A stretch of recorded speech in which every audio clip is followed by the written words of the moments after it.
We will start by reciting Namo Tassa 3 times. Namo Tassa Bhagavato Arahato Samma Sambuddhassa. Namo Tassa Bhagavato Arahato Samma Sambuddhassa.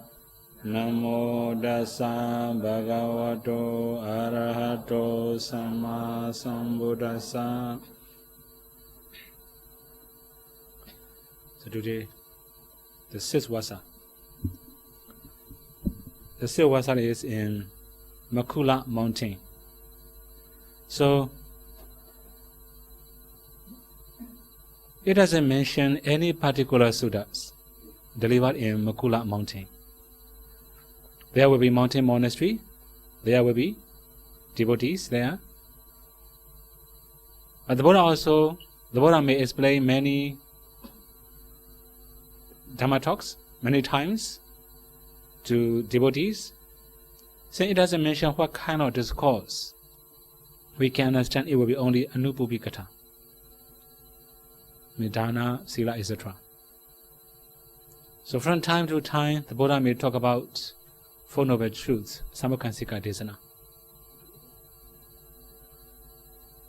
Then, although we don't have any particular discourse delivered in Makula mountain, we have some connected suttas with Makula mountain. That is one bhikkhu from that area. His name is Venerable Mahabuna. So yesterday I have talked about Mandani Buddha. This is another Buddha. This is another Buddha, Mahabuna. So that's why sometimes when we read the suttas, many similar names. So Venerable Buddha had a younger brother called Chula Buddha. So on their business trip to Savatthi, they met the Buddha and the elder brother, listening to Buddha discourses, gained very strong faith and ordained in Savatthi. His younger brother left him. So he also had to learn many things from the Buddhas. Maybe 3 or 4 years ago, he studied. So actually after second Vassa, the Buddha arrived at Savatthi, right? So 3 years ago, he arrived at Savatthi and he studied meditations and dhammas under the Buddhas.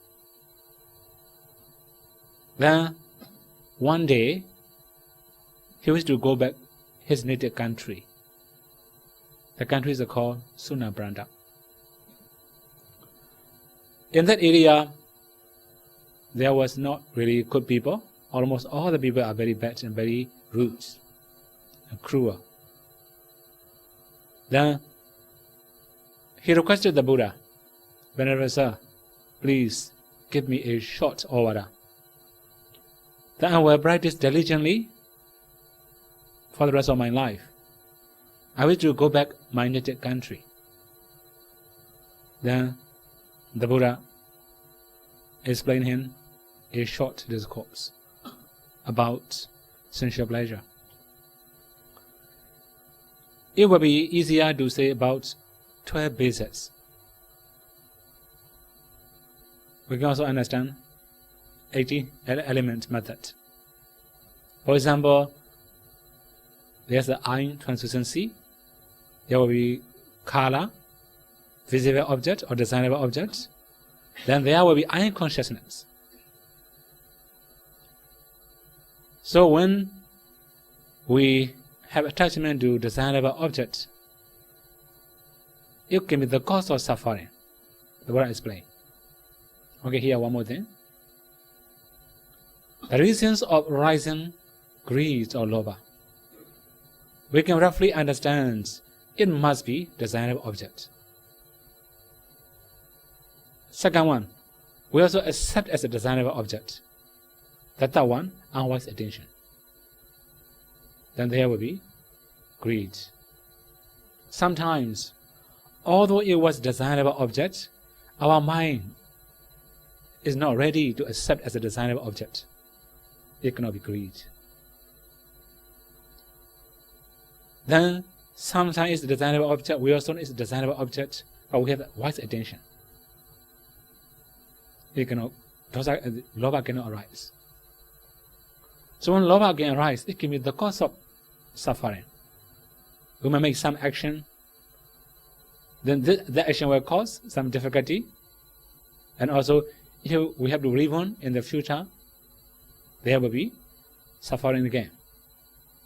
So here the Buddha mentioned there was intranscendency, there's also desirable object, there's unconsciousness. If we have attachment, when we see something, then it can be the cause of suffering. Similarly, you have translucency. Then we also have desirable, audible objects. Then we also have ear consciousness. When we have attachment to the sound, beautiful sound, then there will be the cause of suffering. Similarly, nose, smell, and unwise attention, unconsciousness, so nose consciousness. Tongue translucency, and flavor, and tongue consciousness. Tangible objects, then body translucency, and body consciousness. Then mind object, then mind-o, finally, mind-o mental process, that it can be the cause of, if there's dosa arise, it can be the cause of suffering. So first the Buddha mentioned the cause of suffering. Then the Buddha also explained the cessations of suffering, especially when Arhat see desirable object. They have wise attention. That is why no lobha arises. That means they can change their mind easily according to the object. For example, desirable visible object. When seeing a desirable visible object, or for example beautiful things, if it's living things, they were trying to discern 32 body parts or repulsiveness meditation. If we know living things as repulsiveness, we may not have attachment. Then if we see if we see non-living things, especially if Arhats see non-living desirable objects, then they can discern 4 elements. Understanding 4 elements in the desirable object, they can overcome all kind of attachment. Naturally, Arhat had already eradicated defilements. That's why they can change their mind very easily.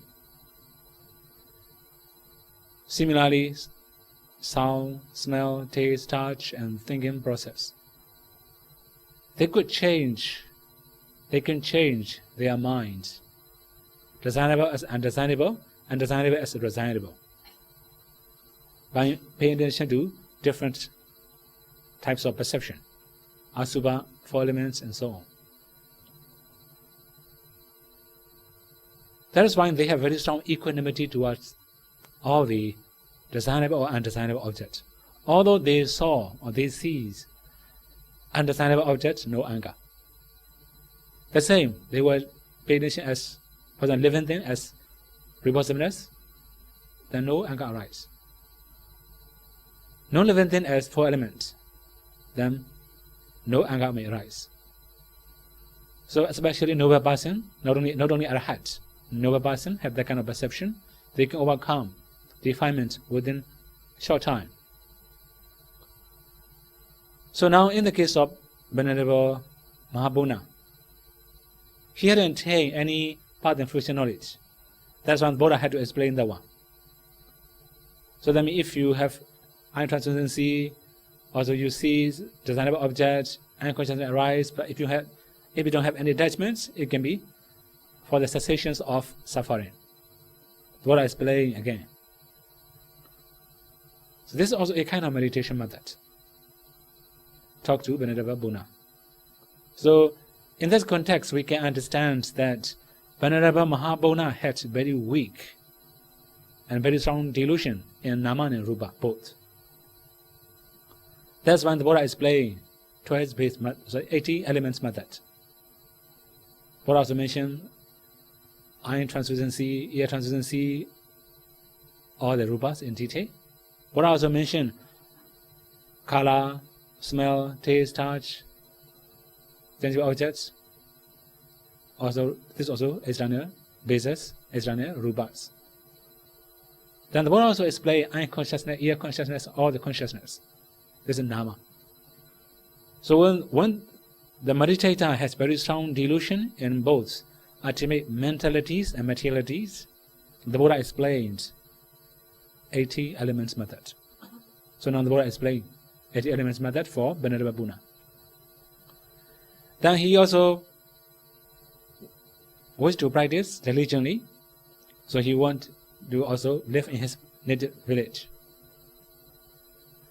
When he requested the Buddha to allow him to live for his native city or native town, the Buddha asked him, Buddha, people of Sunabrandas are very rude and cruel. If they scold and abuse you, what will you do? This is only Bhava action. Then Venerable Buddha replied, people of Sunabrandas are very kind to me. It is acceptable for me. They just scold and abuse me, but they don't hurt me with their hands. Then, this is his patience. The how strong his candy. So when some people scold or abuse us, this means they cannot touch our body, just verbally, very far from body. It's not that much harmful. Maybe if we can keep in our mind, it will be very harmful. As long as we don't keep anything in our minds, not that much harmful. This is the meaning of kanti. Many people say, if we translate kanti as a tolerance or patience, it's a little bit difficult to understand. That means kanti means make your mind free. Don't keep any anger in your mind. Whatever people say or talks to you, whatever thing they have done to you, that means this is called kanti. We call it Adivasana kanti. We fully forgive, forget everything. This is called kanti. We call it Adivasana kanti. So freedom of mind. So mind is free from any understandable things. We have one example. The Myanmar tradition, we say that one. Listen first, left ear, go out right ear. Okay, that kind of kacha, right? Just listen with the right ear, just go out left ear. Don't keep anything in the mind. That is called kanti. So mind is free. We have very strong kanti like that. Then again, if people also not branda hurt you with their hands, what will you do? Then Venerable Buddha replied again.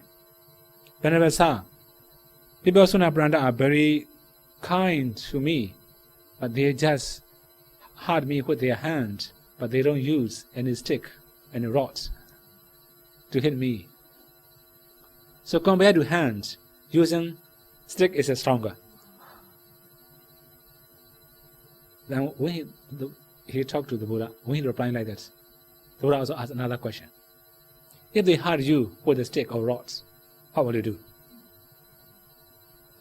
Then he replied again, people of Sunabrandas are very kind.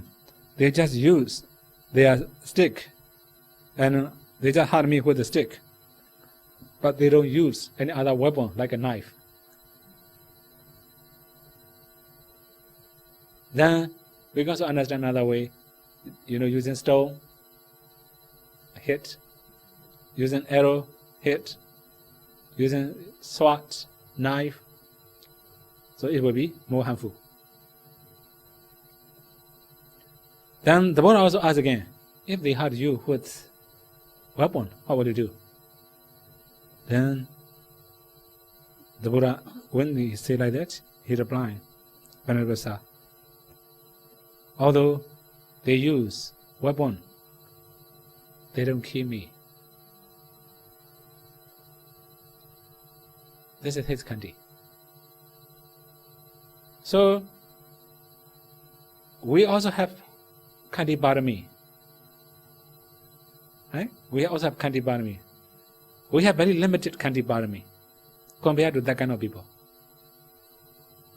So what is our limitation? If we have many limitations, then our kanti barami become weaker and weaker. If we don't have any limitation, it will be stronger. Up to which states we may have kanti? For example, now according to his condition, using stick, stone, very harmful for him.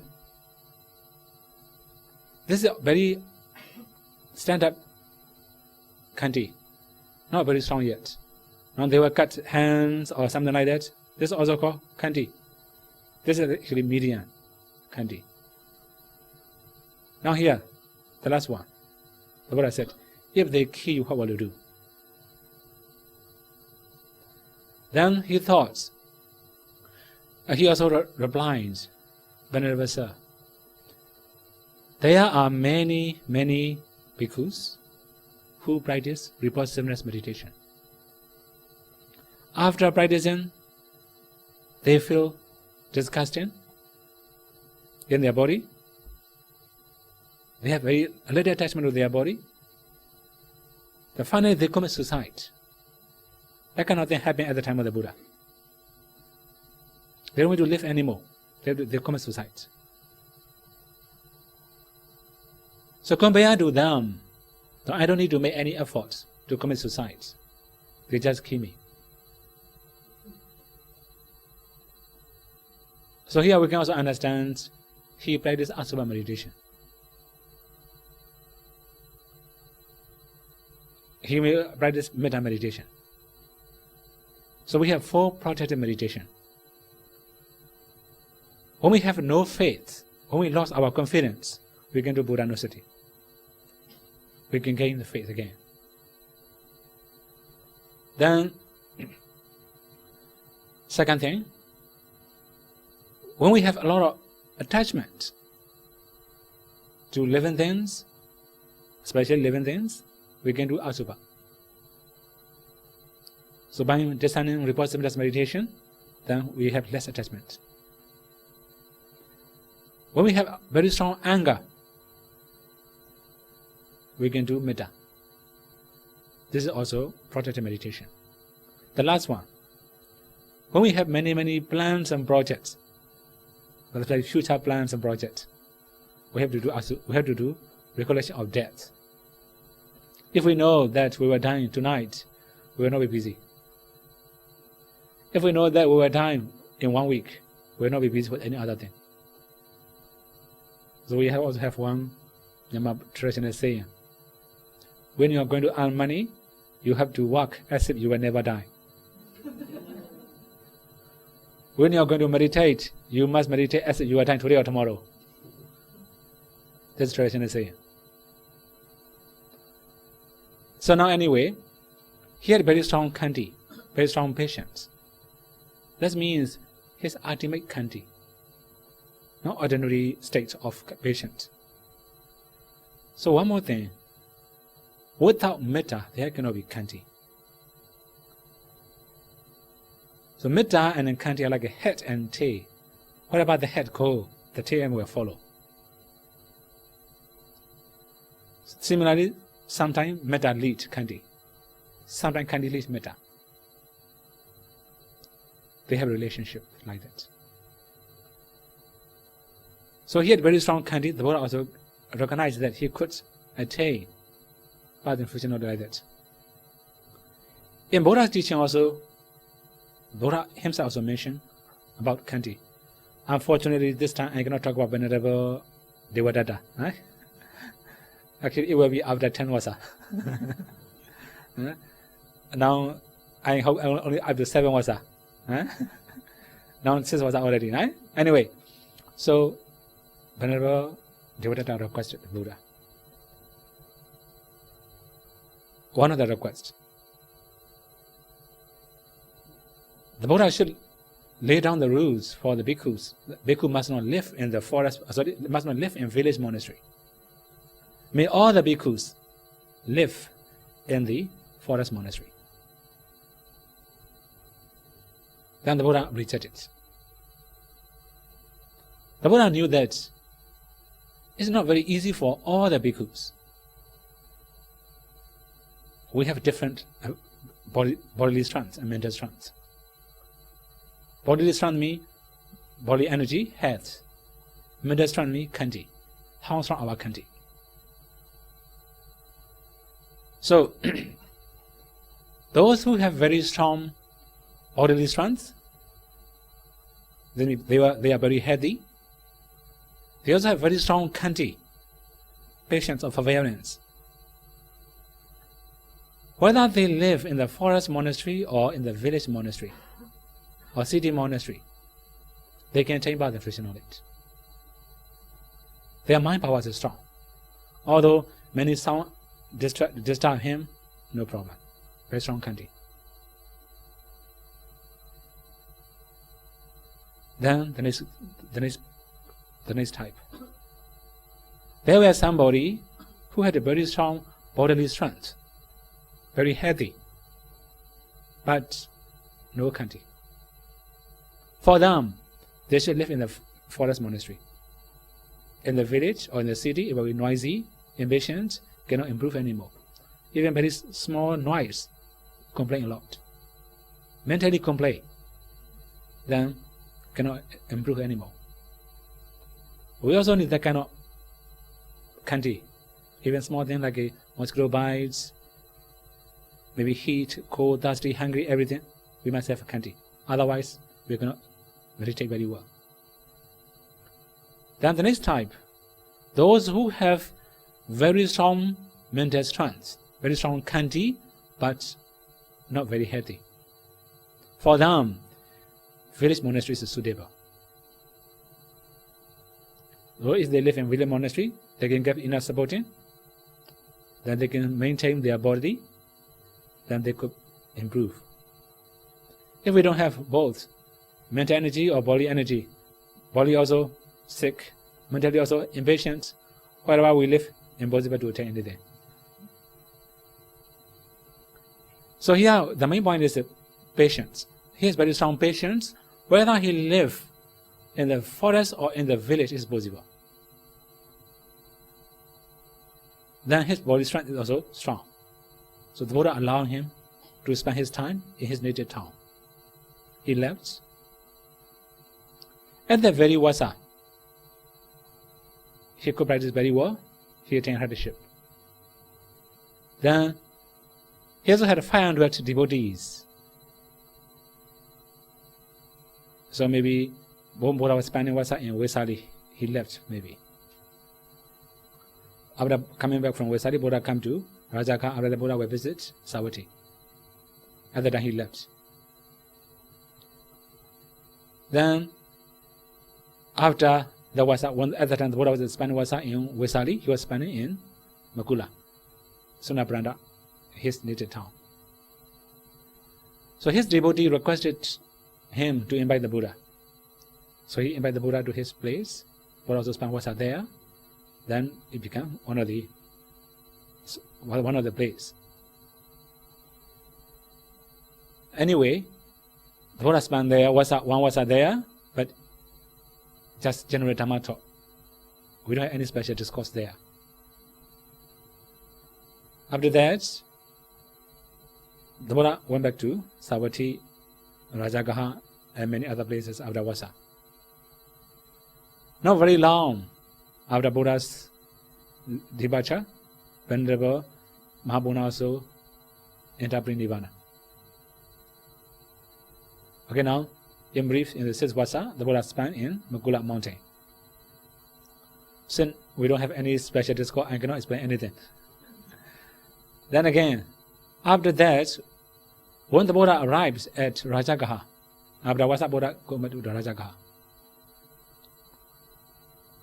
we have one problem. That one is a man, especially a wealthy man. When he was taking shower in the river, he made net to protect him. His sandalwoods attached to the net. When he got it, he realized this is a very valuable sandalwood. In his house, he had many kinds of sandalwood. He also knows the smell. What kind of sandalwood? Then he decided. There were many people who declared that they were Arhat, they were Buddha. So I would just wish to know who are really Buddha, who are really Arhat. So he carved it to make a bow, wooden bow. Then he make bamboo, join bamboo together and puts high place. He also announced all over the city in the Rajagaha. If there's an Arhat who can take it by psychic power, I will offer. There are many of other spiritual leaders approach that wealthy men and ask to offer the bow to them. They also say, we don't want to show our psychic power for useless bow. We are Arhat, please give us. Then he rejected, if you are really Arhat, just go take it with psychic power. So it passed 6th day. On the 7th day, Venerable Pindola, Bharadwaja, and Venerable Mahamoggallana were wearing full of robe at the entrance of the city, in the one of the rock. When they are wearing, not very far from them, drunkards were talking about the bow. And they said, there are many Arhat in this world. Now, no Arhat. Because that wealthy man declared 6 days ago, now this is 7th day already. Nobody can take it. When hearing that, Venerable Mahamoggallana talked to Venerable Pindola Bharadwaja. Now, for this wooden bow, people has many unwholesome minds. How can we remove it? Who will take responsibility? In reality, Venerable Mahamoggallana also can do it, but he don't wish to do. Then Venerable Pindola Bharadwaja. Pindola is his Dhamma name, Bharadwaja is his lineage. I will take responsibility. Then he brings the rock they were wearing, full of rope, psychic power, bring to the sky and go around the Rajagaha. When seeing the rock, people scare. Yeah, this rock, very big rock, is it flying on the sky? If they drop, we will die. They scare. Then they ask, who's that there? Venerable Pindola show who's he. And he also sent the rock to its place. Then come down. At the time, the wealthy man offer sandalwood bowls for him. Then the next day, many people hadn't seen displaying miracle power, so they requested one more time to show miracle power. Venerable Pindola Bharadwaja have to show frequently. It makes very noisy in the monastery. When hearing that, when the Buddha asked to Venerable Ananda, what makes that kind of noise? Now people requested for displaying psychic power. Then venerable and also rewarded all the conditions of the wooden bowl. When hearing that, the Buddha asked all the bhikkhus to gather in one place. After gathering, the Buddha came to the assembly and asked the Venerable Pindola, "Do you accept wooden bowl?" He also said, "Yes, Venerable sir." The Buddha asked to split into pieces, to cut into the pieces. Wooden bowl is not allowable. Then Buddha also laid down the rules. Bhikkhu must not show their psychic power. After laying down the rules, then many other spiritual leaders were very happy. Now, Gautama laid down the rules already. This means if he had laid down the rules, he will never break the rules. They thought like that, and they challenged. Now, we would like to compete with the Gautama, displaying Marika power.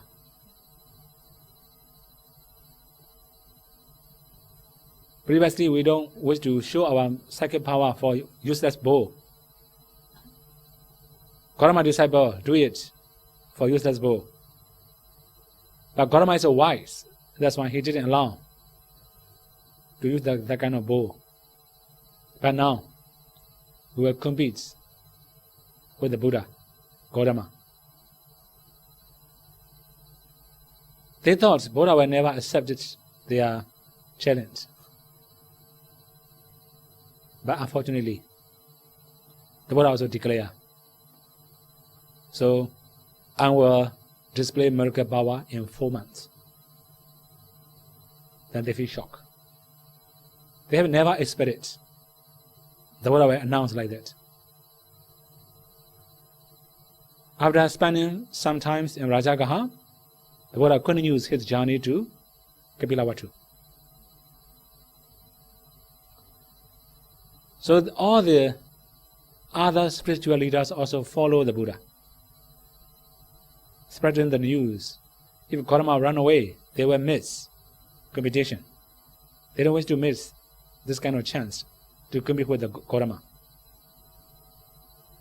When the Buddha arrived at Savatthi, Kimpaseniti Kosala approached the Buddha and asked, "Venerable sir, you have already declared that you will display miracle power.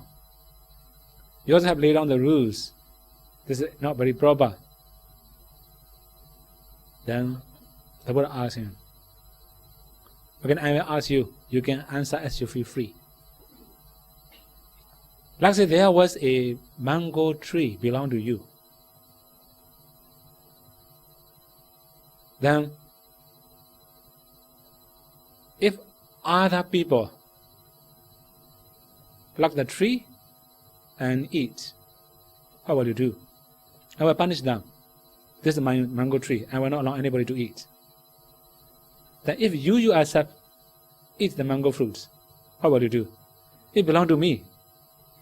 I will not do anything." Then the Buddha said, "Similarly, Sakya power belongs to me, like a mango tree. All the things come from me. So if I wish, I can play. But I just prohibited the rules for my disciple, for their future." Then many of other spiritual leaders prepare special place for them to play miracle power. They made hardwoods with very beautiful, well-decorated pavilion. Then Kimpaseniti Kosala asked the Buddha, "Venerable sir, all other leaders are ready. They had already prepared their place for displaying psychic power. Why should I prepare for you?" The Buddha said, "You don't need to prepare anything. Now where are you going to display miracle power? I will display in the mango tree planted by Amba then all the spiritual leaders scared. They were rich. Rich means Buddha didn't have their money, right? They were rich. That's why they bought all the mango trees around Savatthi. They cut every tree, all the mango trees. Even small mango plants is not allowable for them. But they dare not touch the king's mango tree. Then, at that very day, the Buddha, in the activity of displaying miracle power, the Buddha left Chidavana monastery. Also, at the time, the Kanda is the name of gardener. So he's working for the king in the king's garden, the mango group. He found a mango fruits and he offered the one to the Buddha. After eating, the Buddha planted it. Then the Buddha just asked Kanda to plant it, and he washed his hands. It grew immediately, bear the fruit. Anyway, the main thing is Buddha showed many of miracle power at the very day. I think many of you may have been to India, Savatthi, right? You may have seen a small mountain, small hill. The first time when I go there, only the first time, no, not the second time also now. So at night we arrived at Savatthi. When we passed that small hill, our tourist guide told us, this is a Buddha's airport. I thought there is a small airport after that hill. I didn't know. We spent one night. The next morning we come back again. At the time, tourist guide also told me again, this is Buddha's airport. Why? I cannot see any aeroplane. I cannot see any landing.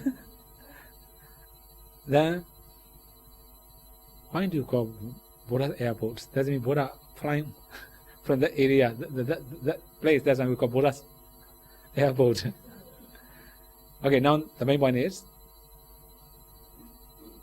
Buddha declared 4 months ago. So many people went to see it. Very big group of people gathered there. Then, unfortunately, at that very day, very windy, stormy, then all the pavilions built by other spiritual leaders were swept away by the wind. Then rain also fall, very heavy rain. Then they have to run away. They cannot show any miracle power. In reality, they don't have any miracle power. Anyway, so the Buddha also came to know this is a special occasion. Then he creates jewel paths, walking paths, very long jewel walking paths, same as before in his the native town and also in the Bodhi tree. After that, the Buddha also displayed water and fire, miracle powers, 2 miracles. Then all the displays are according to people's wish. This means the Buddha also can know people's minds. That's why if the Buddha show like this, it will be better. Buddha show according to their wish. Then it can satisfy all the people. After that, the Buddha continues the journey to Davanisa. Then deliver Abhidhamma talk. Today, I think Abhidhamma talk will be long enough, right? Okay, now, actually there are many things at the time. Right? So if I say very much in detail, I think I cannot send you to Davanisa. Okay, now, in Davanisa, the Buddha explained Abhidhamma talks.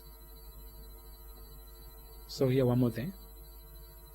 When the Buddha explained suttas, we have 4 kinds of suttas.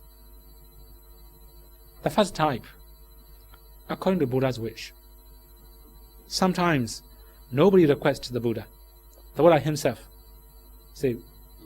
ask people to gather in one place, then explain,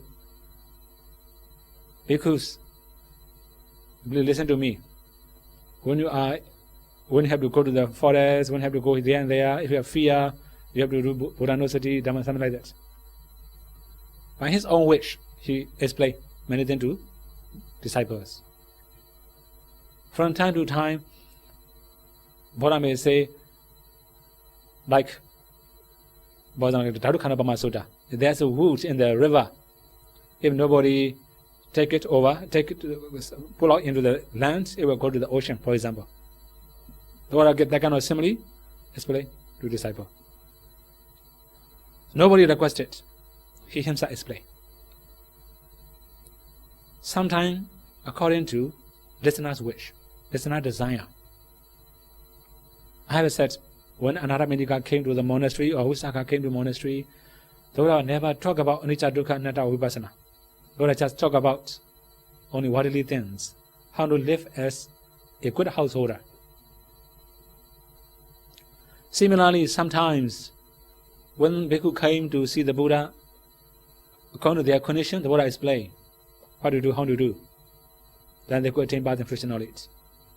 That kind of thing happened in many occasions. The second type of discourse. The third one, Pucha Vasika, questioning.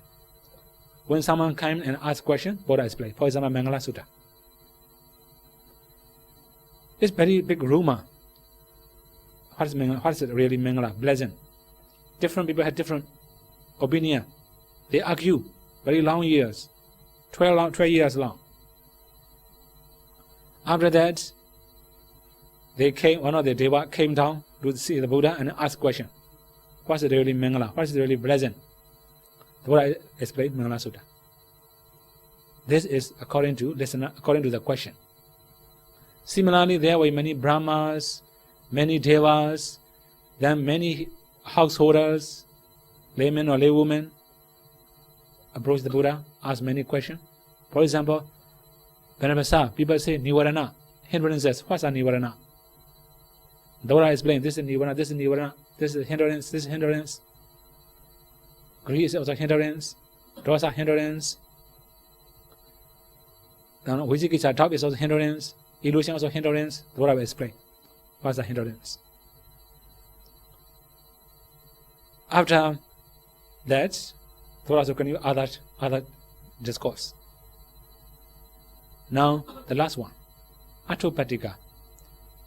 When something happened in the Sangha, the Buddha explained. For example, Dhammadhara Sutta. When Buddha became very famous, many devotees came to offer the Buddha. Sangha also had a lot of gain, a lot of properties.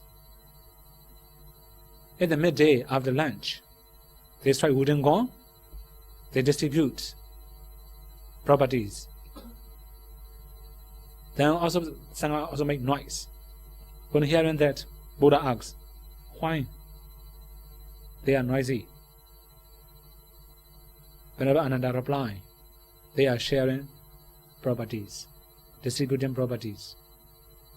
Then the Buddha asks all the bhikkhu to gather in Dhamma hall and explain Dhammadhara Sutta. This means I don't wish you to accept only the material inherited. I just wish you to accept Dhamma inherited, and so on. So this means according to the conditions, something happened to Sangha. Improper condition, that's why Buddha explained discourses. In brief, only the four types. According to his own wishes or desire, according to listener's wish, then according to the question, something happened in the Sangha. So these four conditions, the Buddha explained the suttas.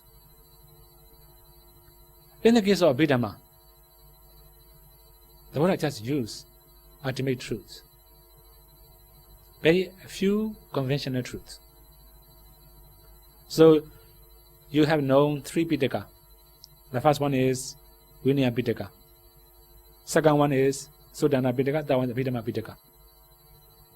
In reality, Suddhanta Pitaka arrives earlier than Vinaya. Vinaya arrives second, then Abhidhamma 7 Vassa.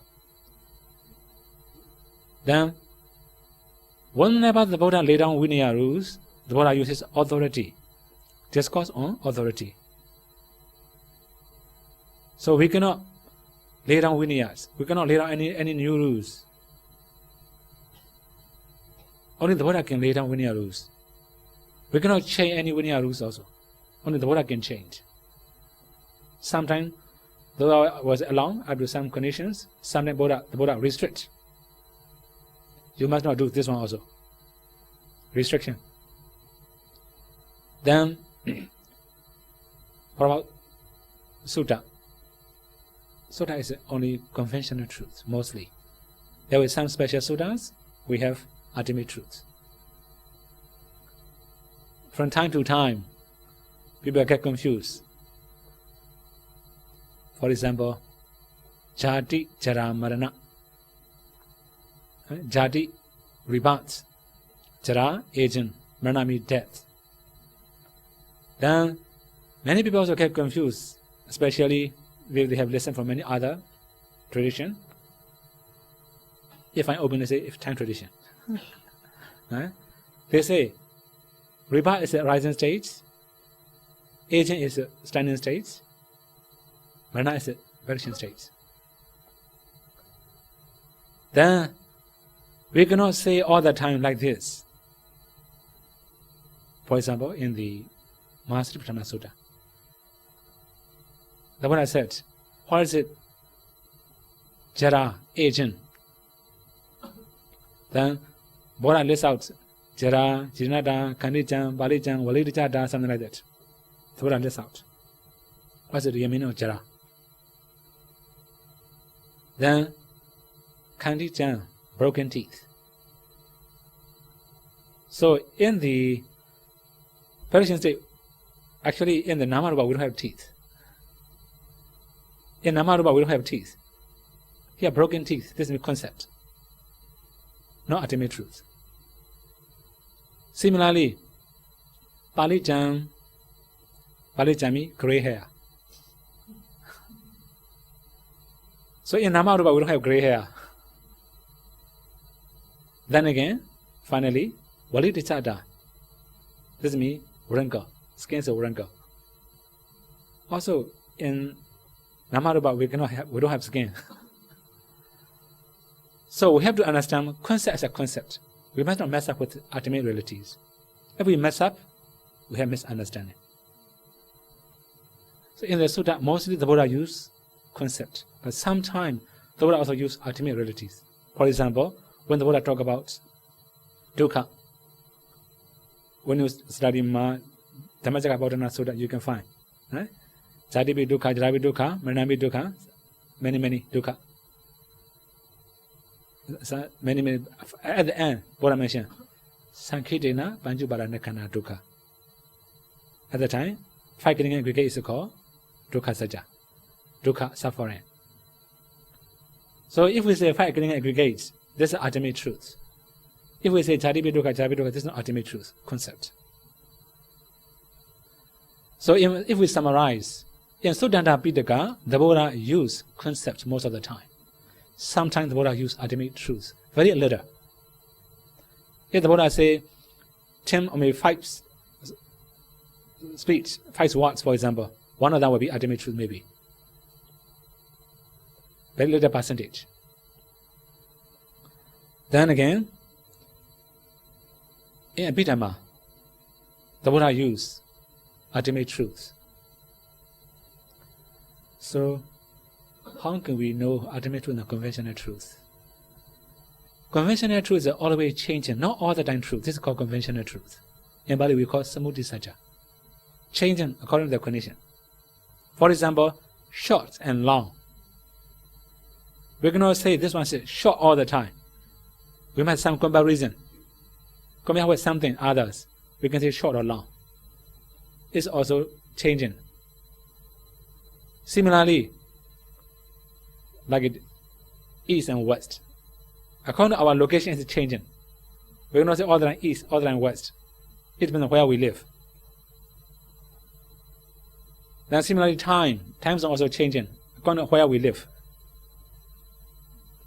So time is also changing. Then many other even, okay, one person, for example, right? Okay, I myself. If I live with my disciple, I'm a teacher. But when I see my teacher, I become student again. The same person, a different name. Teacher also Kovida. Student also Kovida, the same person. Then similarly, there will be parents, right? So when they live together with their son or daughters, their children, he will be parents. But when they met their parents, he became daughter or son again.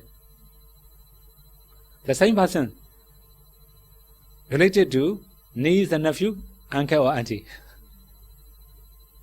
So we cannot fix the name of person all the time, changing according to angle. This is called conventional truth. So when we speak, we have to use conventional truth. When we practice samatha also, we must use conventional truth. When we are going to practice vipassana, we must use ultimate truth. Then in the case of ultimate truth, anytime is the truth. In any person is the truth. All the time truth. For example, greed. When greed arises in animal, they also want to get something.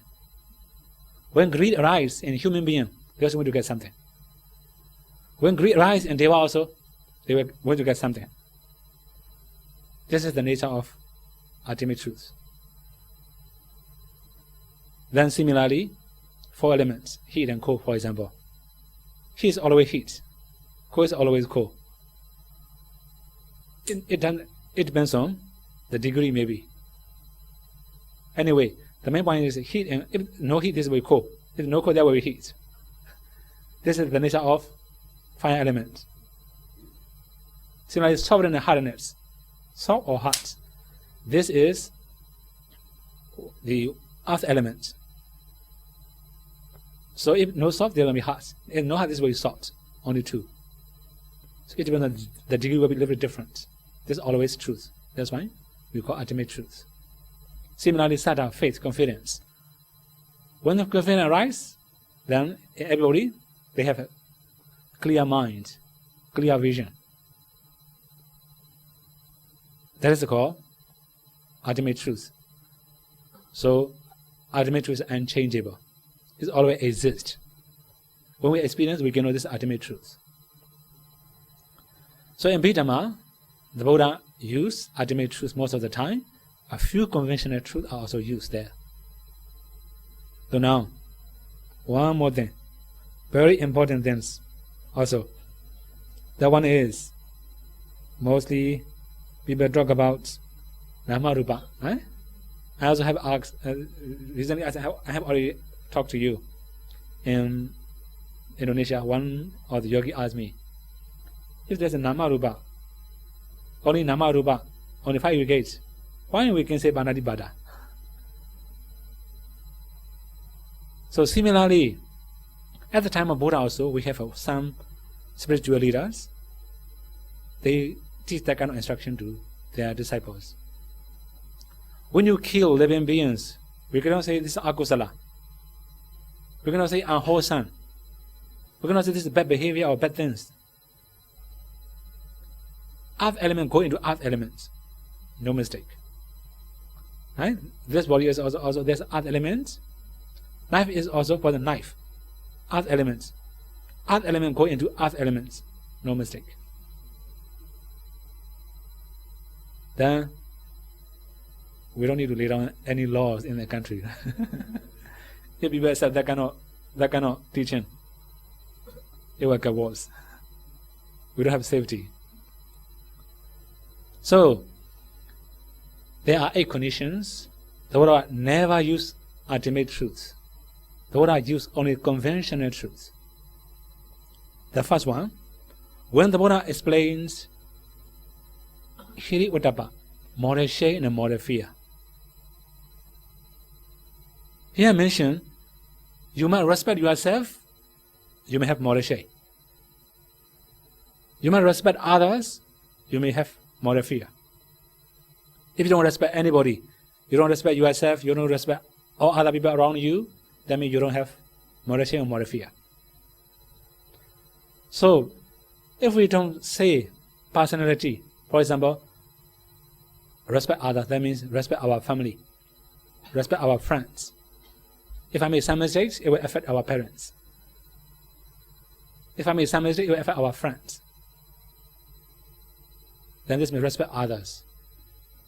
Respect ourselves means if we make some mistake, it will affect our value. Our value will become low. This is personal. That's why we call Pokala person. If we don't say ultimate, if we don't say conventional truth, if we say Nama Rupa, respect Nama Rupa. Nama Rupa may not scare. For example, that one is very complicated. That's why we cannot say Nama Rupa all the time. We cannot say Anicca Dukkha all the time. Right? Then similarly, when the Buddha talk about the karma ownership knowledge, karma means good action will make good result, bad action will make bad result. We will be according to our own karma, for example. So at that time also, the Buddha never used ultimate truth, only conventional truth. That means, for example, Nama Rupa make good action. You may not understand. Right? Nama Rupa pay homage to the Buddha. You may not understand. In reality, Nama Rupa pay homage to Nama Rupa. We're going to use Buddha also. Buddha is the only concept. So that means whenever we are going to talk about karma, good action, bad action, we must use conventional truth. Otherwise, we will not get the main point. Then, for example, like when the Buddha talk about the actions of individual living beings, manpower, we can say. When the Buddha talk about manpower, for example, this bridge is built by this company, this apartment is built by that company. We have to use who built that one. If we say Nama Rupa, get confused. Right? In this day, we're going to use Nama Rupa. We have to say only conventional truth.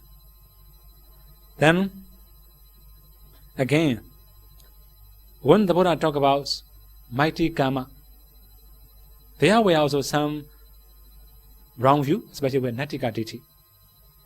Nattika Ditti means when you live in Singapore, you're going to hear that kind of things, I think. But when you go to China, you can hear that kind of thing many times. And no parents, no father, no mother, no parents gratitudes, no father gratitudes, no teacher gratitudes. We have that kind of mind, that kind of concept. That's also wrong view. So that's why there's no father. If I keep father also, no problem. If I keep mother also, no problem. No mother. We are human beings. We are Nama Rupa maybe. So if we have that kind of perception, it will be very dangerous. That's why, in the case of mighty karma also, the Buddha will never use ultimate truth, only conventional truth. Then again, the next one, when the Buddha talk about sublime abiding, Brahma Vihara, Metta, Karuna, Mudita, Upekkha, the Buddha will never explain ultimate truth, only conventional truth. May Nama Rupa be healthy, or may I be healthy. Which is clear. Right? So that means, in this case also, we must not use ultimate truth, we have to use only conventional truth. Without living beings, we cannot radiate metta. Similarly, Karuna, Mudita, compassion, sympathetic joy, equanimity. We must take living being as object. And we must radiate metta. I think 10 years ago, maybe more than 10 years ago, around 2005 or 2004, we have some arguments, especially very long time, one meditation teacher talk about ultimate truth most of the time. In one of his Dhamma talk, he say, when you radiate metta, you say, may I be well and happy, you start with yourself. Right? When we radiate metta, we have to start with ourselves. So we love ourselves most. Also, when we study in Parisamhita Magga or many other suttas, and Visuddhi Magga also mentioned, we must radiate metta to ourselves. After that, we have to start with respected person, dear person, something like that. Then that teacher said, that means you have very strong identity view. Then another teacher pointed out his mistakes and said, this monk going to show that he's a very expert in Bidaka, but this very big mistakes. In the case of radiated metta, we cannot say identity view. We cannot say namarupa. That's the concept. Similarly, Nata Bindika will call her son, or his daughter, his wife, for example, by name. This is not identity view. This is a concept. They know that's a concept.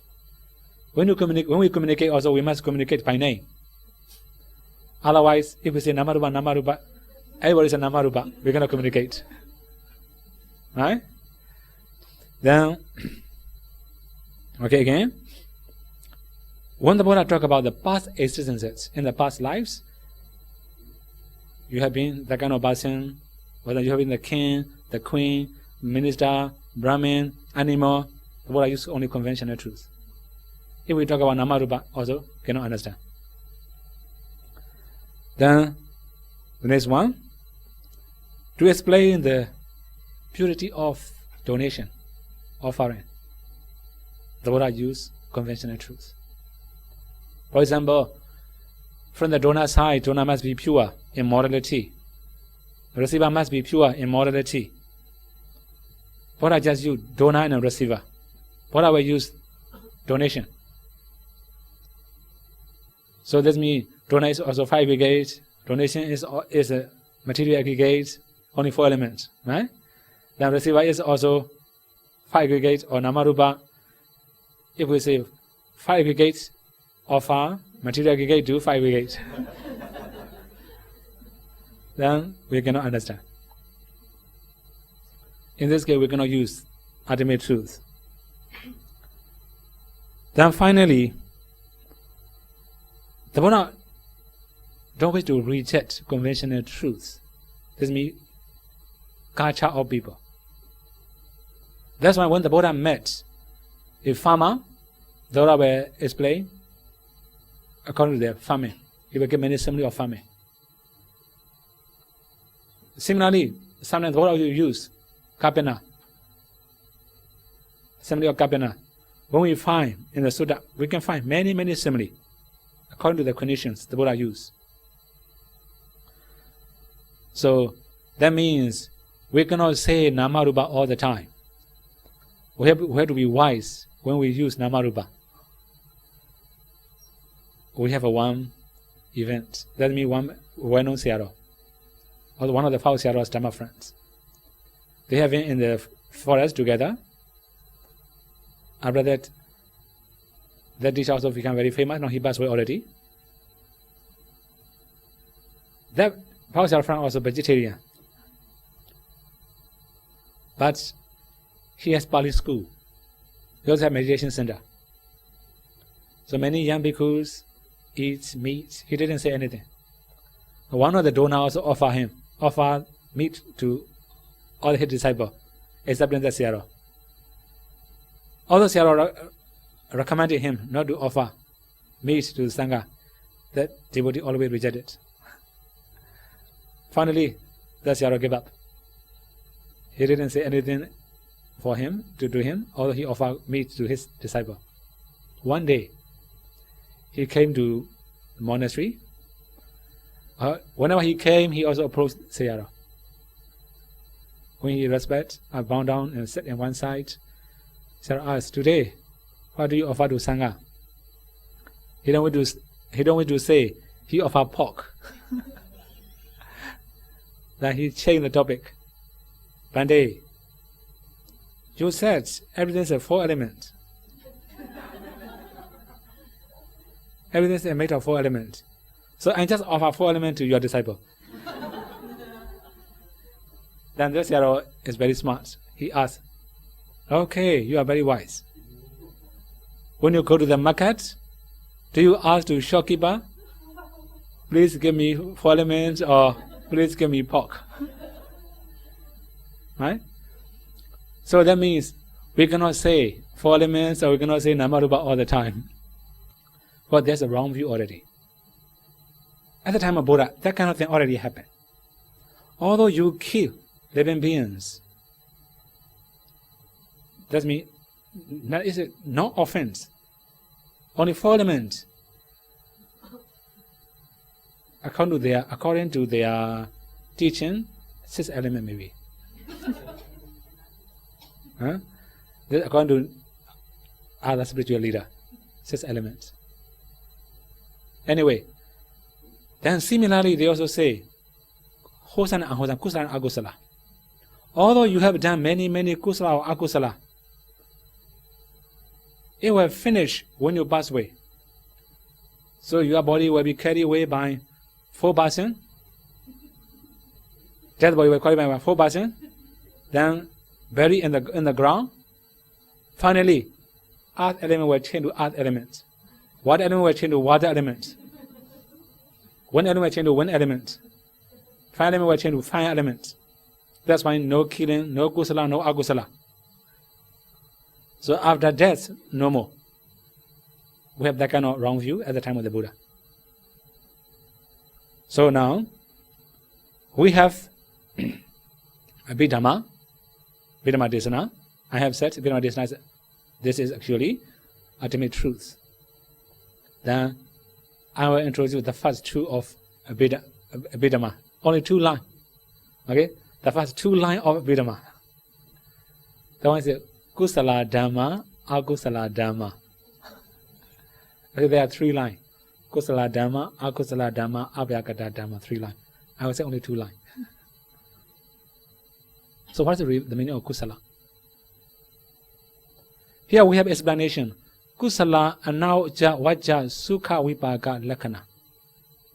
Kusala means anavaja, blameless. That means when we do kusala, good things, it will be beneficial for ourselves, beneficial for others. Nobody will blame. Nobody will complain. That's why blameless. Also one more thing. Sukha vipaga, it will give good results. So sometimes it's good for ourselves, but not very good for others. It's not 100% kusala. Kusala must be good for both ourselves and others. Similarly, kusala must be good for this very life or good for future lives. This is the meaning of kusala. That is why, from time to time, the word also used Sukha Dhamma, pure Dhamma or beautifying Dhamma. Kusala will make people beautify, pure. That's why Buddha also used Sukha Dhamma, pure Dhamma, or beautifying Dhamma. The Akusala Savaja Dukkha Vipaga Lakkhana. If it unwholesome, it will be blameable, worthy of blame. So who will blame? Good person will blame. Then Dukkha Vipaga Lakkhana. It will cause suffering for both ourselves and others. It will be very harmful for ourselves, very harmful for others. Not only that, it will be very harmful for this very life, it was very harmful for future lives. This is called agusala. Then here we say, blameable and blameless. Who blame? So sometimes we are blamed by unwise person. What should we do? We have one Myanmar saying, although you are praised by thousands of unwise persons, don't be happy. But when you are blamed by a wise person, you must be careful. This is the way. That means, for example, drunkard will praise drunkard. they were together. Gambler will praise gambler because they work together. If they don't praise each other, they cannot work together also. So, similarly, many unwholesome actions. If we complain, that means if we blame, then we are wiser. If we praise, then we also participate. They are wrong actions. So, we have 4 types of good actions, 4 types of bad actions, to say. We ourselves do. This is also wholesome or unwholesome, to say. Sometimes we encourage others to do. This is also the same. Maybe different action. If we do ourselves, this is bodily action. If we encourage others, it will be bhava action.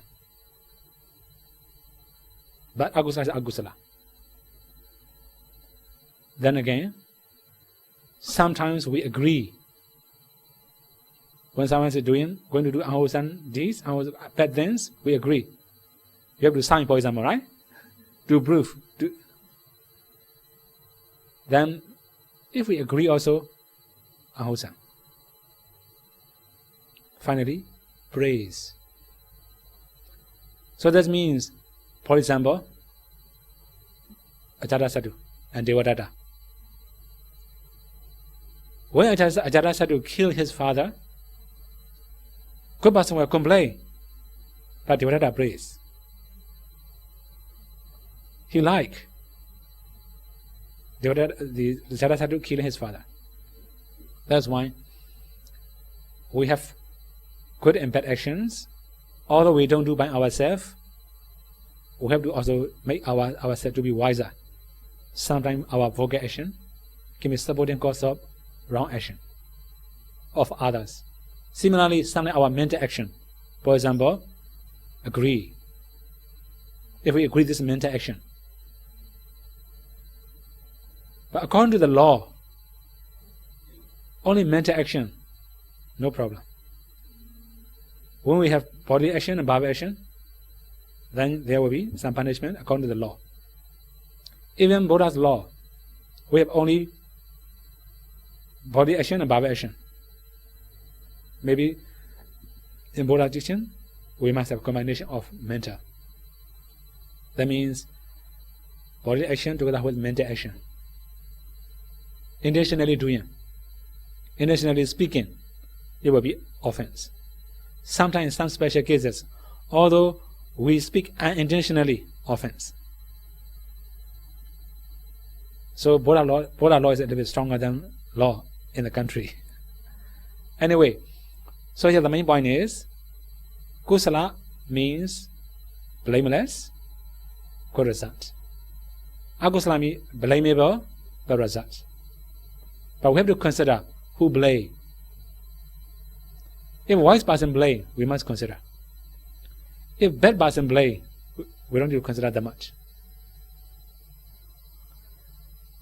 Then we also have the power of karma, good karma and bad karma. Sometimes people ask, how can we decide that karma is weak or strong? It depends on defilements. How strong your defilements. For example, killing mosquito and killing an elephant. For mosquito, you don't need to prepare. Right? You don't need to prepare. That means not long time defilements. So when you are going to kill an elephant, you have to prepare very long time unwholesome deeds, long time defilements. Similarly, anger. How strong your anger? Actually, only short time anger we cannot kill. Long time anger, recall it. Finally, anger becomes stronger and stronger. Finally, make action. That means we are very scared to kill other living beings, mostly. But when we have very strong anger, we will kill. how strong your defilements. This is also one of the things. Then again, how strong efforts. So, previous example, mosquito and elephant.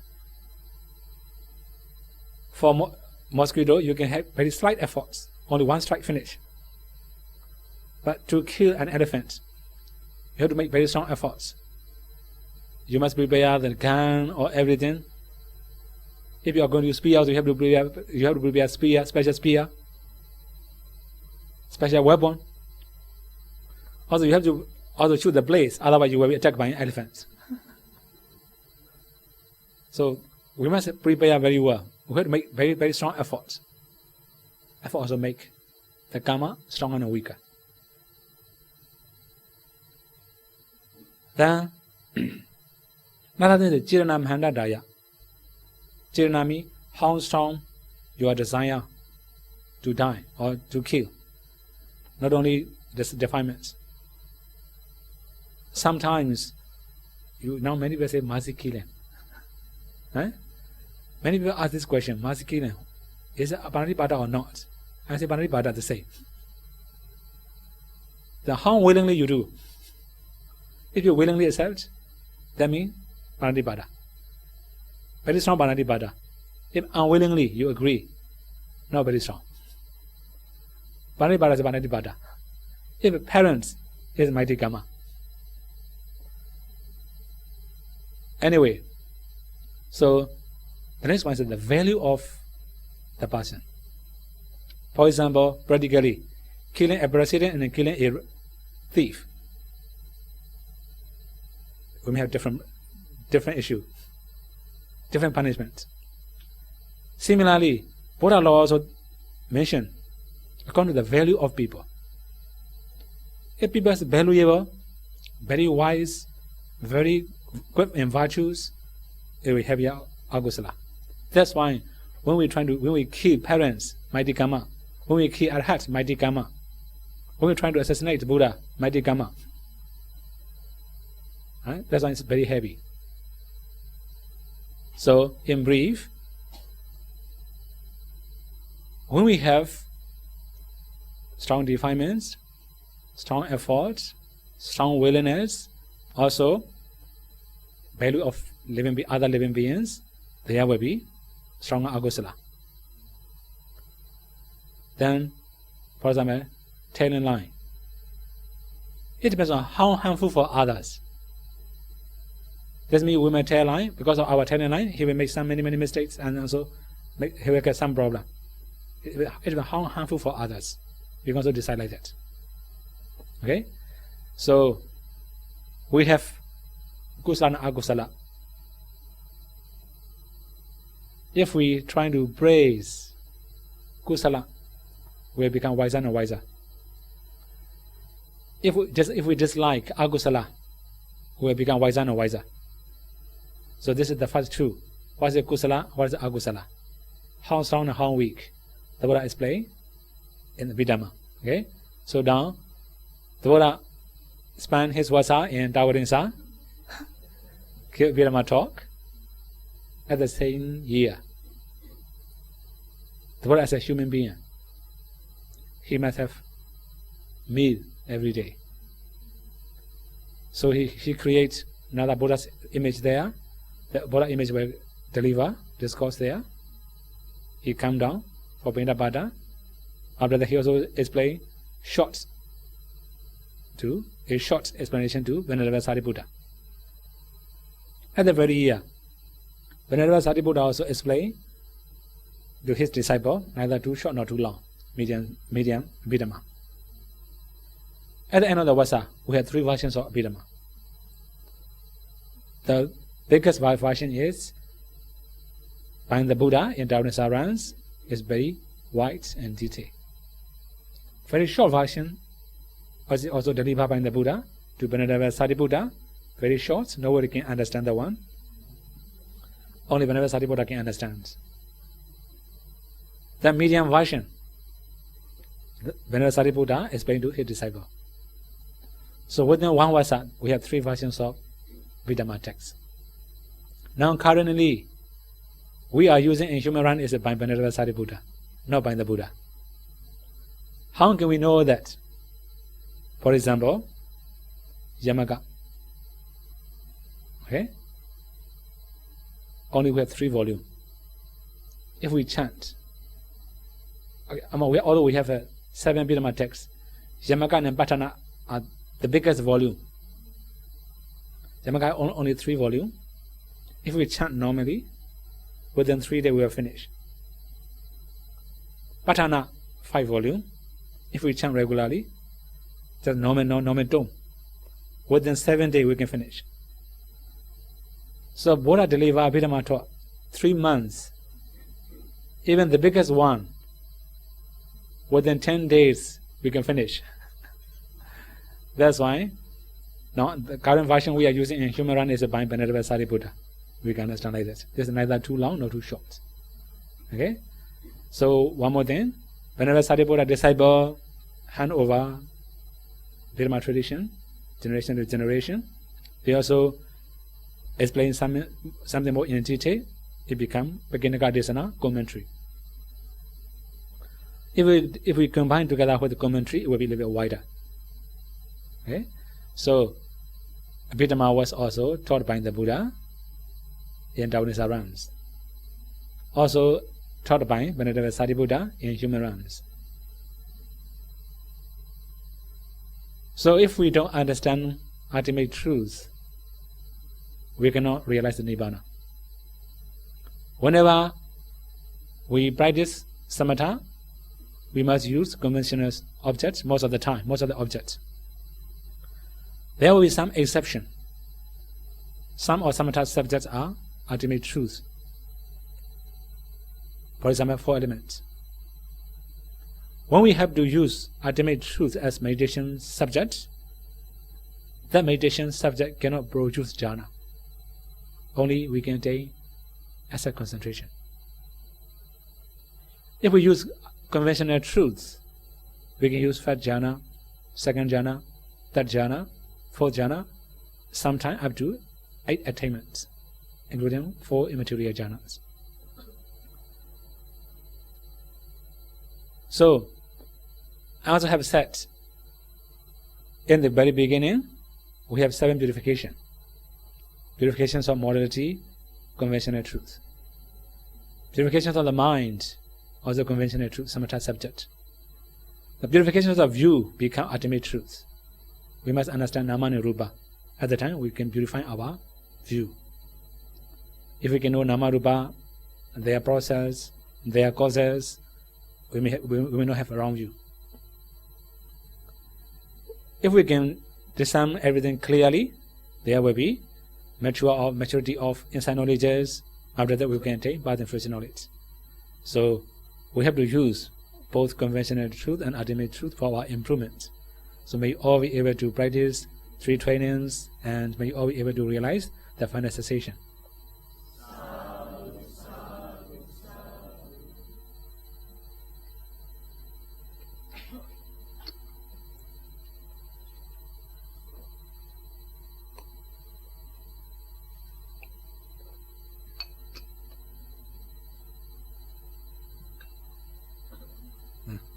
Any?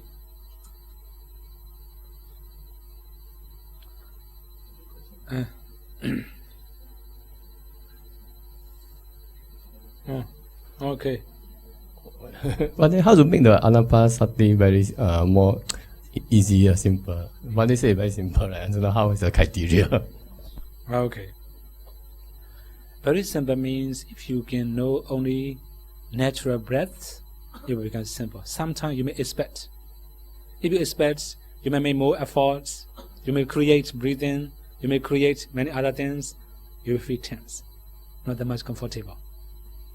Especially when you control the breathing too much, you may feel suffocating, chest pain.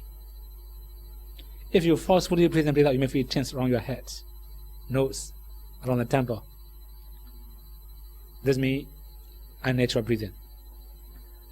So the main point is, as long as you can know natural breathing, you may feel free and comfortable. Then one more thing, focusing point.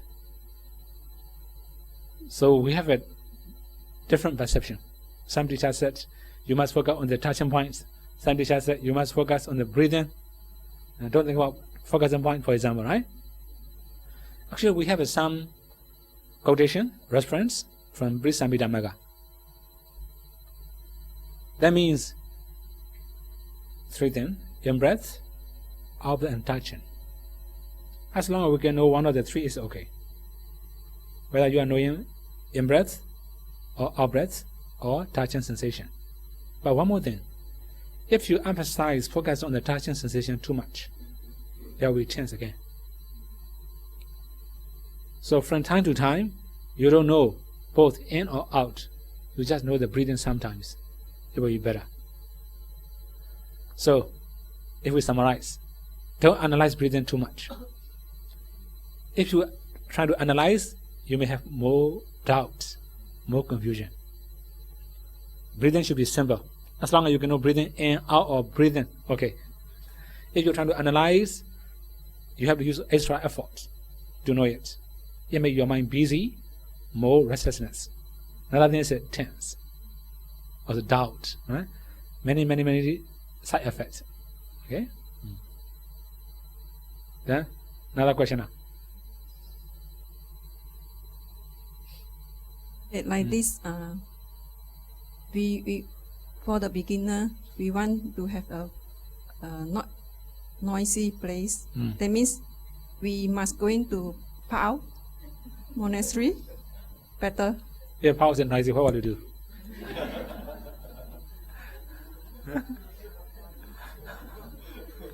Huh?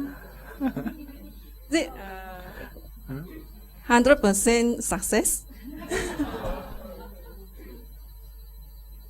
So, what about the success? We have skill.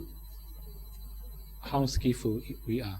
For example, before seeing the nimitta, or after seeing the nimitta, before attaining jhana, we must have three skills. The first one is karana. Karana means doing, making efforts. How to make efforts? If it is excessive efforts, restlessness. If very weak efforts, drowsiness and laziness. Right? Balanced efforts, natural efforts. In another way, we can also understand, you must know how to make your nimitta. How to get nimitta. Right? Okay? So, it depends on skill. That means, for example, focusing points, far and near, for example, right? Far and near. So very far, very near, then it will get confused also. Similarly, analyzing too much in detail, very small threats, for example, right? It's like a horizontal or particle. You may have many experience. Then this means you have a lot of analyzing. You will get confused. So when you have, the first thing is you must know how to be simple. Now people are very familiar with the complicated things, but they don't know how to be simple. Right? So, don't analyze anything. Breathing must be breathing, don't analyze. How far, how near, how big, how small. The light also don't analyze. Okay, now forget about the lights. Later I will explain about the lights. You know? The first thing is, okay, for the first thing is how to make, how to get. One more thing. You must remember what is supporting cause of concentration. For example, food. Which foods make you drowsy? Which food make you better concentration? Foods. Similarly, weather. In which weather do you have good concentration? Posture. Which posture is the best for you? Another thing, especially your mind. In what kind of mind state you have good? For example, if your mind is free, you will get better results. If your mind is not very free, pressure because of Singaporean, right? This is the nature. Whenever Singaporean come to Myanmar, they have pressure because they have to live in pressure in Singapore, right? Then if no pressure, better. The first thing is freedom of mind. Mind is not very free. Pressure, I must be successful within 1 week, within 1 month. Not really very good. Right? This is not like earning money. This is not for survivor. This is for practice. So although you cannot practice successfully, nobody will complain. This is no punishment for it also. Right? That's why no pressure, freedom of mind. This is important. So sometimes your mind and breathing become very harmonious. Effortlessly you can know the breath. You must remember that kind of process. If you can remember that kind of process, you know how to maintain. The next step. So the first one, harmonious mind. This means how to get nimitta, the first step. Second one, how to maintain it. So that means sometimes we have very much harmonious minds, but we're trying to test many ways. Testing. Focus on different angle. Focus on left side, right side, center, top. Playing like that. Huh? Then after that, mind become busy. Drop. This means when you have good result, never test. Keep the same step. Maintain. You will get deeper and deeper naturally. So second, you must know how to maintain. That's key. How to improve. In reality, if you can maintain well, you can improve naturally. Another thing is now seeing the light, for example, right? You start seeing the light. Whenever we start seeing the light, we have big problem. That one is using eyes. So we have habit of using our eyes to see many things. When we start seeing the light, we just use our eyes to see the light. Then the light is very strong, like car headlight, pointing to your eyes. Sometimes tears may come out. People may think you are crying. That means nobody's capable yet. So whenever condition we have, we must use our mind to know the breathing. So many people also ask the same question. How can we know that we are using our eyes or minds? Right? This is a common question. Then, very simple. Now open eye. Pay attention to your house. Now open eye now. Even can you see your house? But you can see, you can use your mind to see. Right? Similarly, open eye, see the breath. You can know the breath, but your eye cannot see. Right? You cannot see your nose with your eyes. It's impossible. That's why, if necessary, there are some people who have very strong analyzing like that. I just ask very simple. Okay. Otherwise, open eye, focus on the breath for a few minutes. After coming back, whether you are focusing with your eyes or minds. Very clear example, right? So you must use your mind to know the breath, to see the light. As soon as your mind inclined to the eyes, or you try to use your eyes to see the light, not successful. It will distract, a lot of distraction. So another thing, before our nimitta become very strong and stable, we must focus on the breathing. In Anapanasati, only two things to focus. Breathing or nimitta. As long as you don't have very strong and powerful nimitta, focus on the breath, no mistakes. Also, it should be very simple breath. Don't try to make far or near or big or small. Don't think about big or small or far or near. Don't think about size or shape, form, anything. Don't think about color too much. If you think about color, shape, form, location, you get confused. So make it simple. Focus on the breath. Easier. Right? That's why people are very easy to be communicated, but very difficult to be simple. Huh? Okay. Huh? Okay. Sure.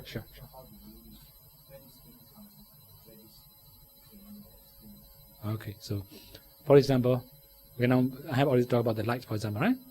When seeing the lights, sometimes very bright, also we have very strong tranquility. Although we are present in samatha, for example, there are some meditator, they thought they have attained jhana. because of very strong tranquility. Also, many other teachers also say jhana is like that. Many things like that. Huh? For example, if we believe that kind of thing as some attainment, then we have very strong confidence, very strong faith. Cannot improve anymore.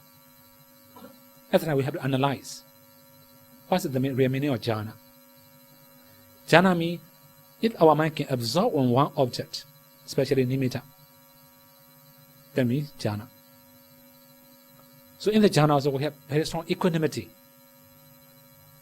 Equanimity means although we have very strong happiness, our mind does not incline to have happiness. Although we have very strong tranquility, our mind will not incline to tranquility. Only one thing, knowing the nimitta. Very sharp, very strong. This is called jhana. So if we have analyzing, this means we can control our faith. So then we will misbelieve or wrong belief. Then another thing, I have said analyzing. Sometimes we have a lot of analyzing. More doubt come, no faith. So that means if we have a lot of analyzing, faith will disappear. That's why we have to have confidence again.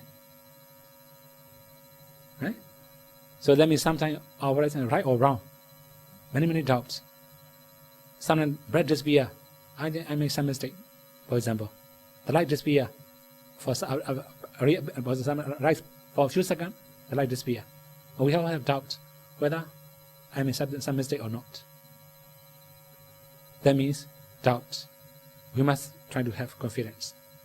We have to balance these two. This means as long as we are doing breathing, we must have confidence, no doubt. As long as we know the breath, no mistakes. So we have to balance these two: saddha, panya, confidence and wisdom.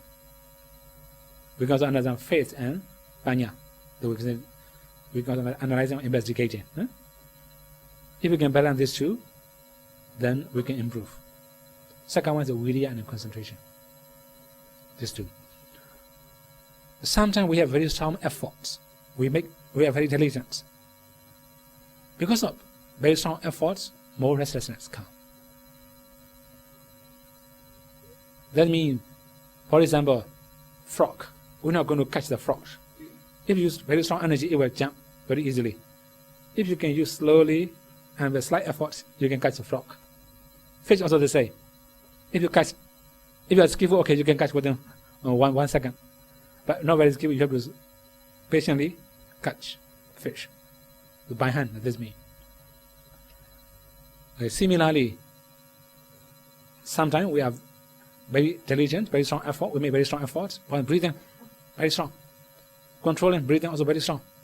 Also, we use very strong energy around the nostril, but finally only tense. No good effort. That means, if too strong efforts, we feel tense, distractions, restlessness. Not good effort. Another thing is, if we have very weak efforts, also fall asleep. Concentration. One more thing, right? So, sometimes our concentration becomes very strong. Very strong. But we cannot maintain our concentration with our efforts. If we don't have maintaining efforts, we will fall asleep. Like this. Sometimes we have very strong concentration. Then, at the same time, we also have very strong tranquility. When concentration becomes very strong tranquility, rapture, joy, we like that kind of things. I mean, too much comfortable. When rapture and joy arise, very much comfortable, we like that kind of things. The mind does not incline to breathing. The mind just inclines to comfort, rapture, joy. Finally, effort becomes weaker and weaker, drop. Fall asleep, or fall into the bhavanga like that. So that means, if we have very strong efforts, we may have thoughts knowingly. We're going to overcome. We also know there's a thought, we're going to overcome. Then we have very strong efforts. Relax again. Sometimes we have thoughts unknowingly. The thought arises unknowingly. But when we know, time passed already. That means we have very weak efforts. So, if we summarize, strong concentration, weak efforts, we may have unknowingly thought. Strong effort, weak concentration, a lot of restlessness knowingly. A lot of thoughts knowingly. Roughly we can understand like that. So the key player is mindfulness. We have to check ourselves all the time. We have to be mindful on the breathing. If too much effort, for example, too much restlessness, we must remember to relax ourselves. Don't be lazy to restart. Sometimes we also have a problem. If we have some good conditions, we don't want to restart. We just want to couldn't use. Right? Many people have that kind of problem. For example, up and down effort, for example. In the very beginning, not very good concentration. Then try a little bit more efforts, it will be getting better. But we're not satisfied with the one. Make a little bit more efforts. It's getting deeper. For a few minutes, okay. Then we're not satisfied with the condition, make a little bit more effort. It get deeper a little bit more again. We can maintain. Then make a little bit more effort. It get deeper, deeper. Finally, we cannot maintain anymore. Drop. Start from zero. Then redo the same process. Making deeper and deeper, deeper, deeper, making stronger and stronger efforts. Cannot maintain. Restart from beginning. So up and down like that. Many of people have that kind of experience. That means they don't save their energy. They have excessive efforts, not that much good concentration. When they are getting deeper and deeper also, they don't have enough effort to maintain. Okay? Yeah, the key point is if you are maintaining effort, okay. If you cannot maintain, that means don't make that kind of effort. Okay? That means, okay, another way. For easier to understand. If you become very tired and exhausted within 20 minutes, after that no more energy to continue, that means you have used a lot of energy. So after 1 hour, if you become very exhausted, then you have up and down effort. Not very stable. Sometimes you make very strong, sometimes you relax, up and down. If you can save your effort, you can save 1 hour, 2 hours, 3 hours, no problem. Okay? That means saving efforts. It depends on mindfulness. One more thing, our experience also teaches us. If we have many experience like that, we can understand this is a strong effort, this is a weak effort. Finally, we can balance everything, we can improve. Okay? Any other thing?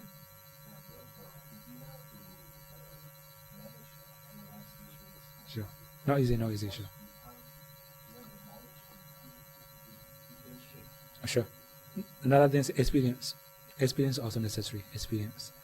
When you have practically experienced that kind of difficulty, you realize that this is very, very terrible. Right? Similarly, to know others' tension, I myself experience tension. Right? Like the Buddha himself also experienced very strong pain in his body, controlling breathing. Right? Yeah?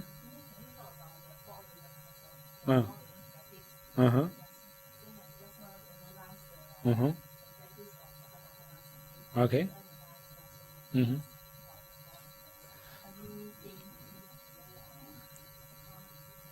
Okay. It's also the same. For element also it must be natural. If we create something stronger, for example, hardness, this is of the elements. So it should be natural hardness. For example, hardness of bone, hardness of flesh will be different. We must know natural hardness. If you're trying to create very strong hardness, then over effort, not that much comfortable. Then similarly, softness. Softness, okay, no problem. Although it's very hard, you can create softness, not that much big problem. But if you use too much effort, let's say, it will be many restlessness, heat and cold. It should be natural. When you grasp your hand, you can see warmness or heat. Especially when you grasp one hand will be all the way one way, all the way cold, normal. Just grab your hand, you can know heat and cold. Naturally. Don't create anything. Every body part there will be heat and cold.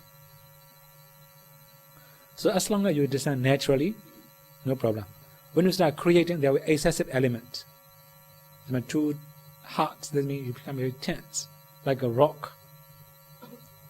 Something unbearable. Then similarly, too heat, then it will be unbearable for you. Similarly, flowing cohesion also. If excessive, not really very good. Another thing is spending very long time focusing on one body part, not really very good. For example, you have to start from head, part by part, hardness, part by part, every body part. If you spend very long time in one body part, there will be tense in that body part. Mind power also affect that area. That's why, if not very clear in one body part, skip that one. Not more than 1 minute. Maybe less than 1 minute it should be. Then skip next part like that. Sometimes this is in the very beginning, designing one by one, part by part. Later, when you can design overview from head to feet, just within one glance, you have to see hardness all over the body and that kind of things. At the time, another problem, that one is unclear element. For example, you can design hardness very clearly, but softness is not very clear. Skip that one. Don't try for it. If you try, that will be excessive. You have to use more effort than tense, not that much comfortable. So there must be skill also. It must be natural. Don't create anything. Then body parts. Don't spend very long time in one body part. Also for element also, if you have to do overview also, don't spend very long time for one element. If necessary, skip. This is the way of 4 elements. Okay?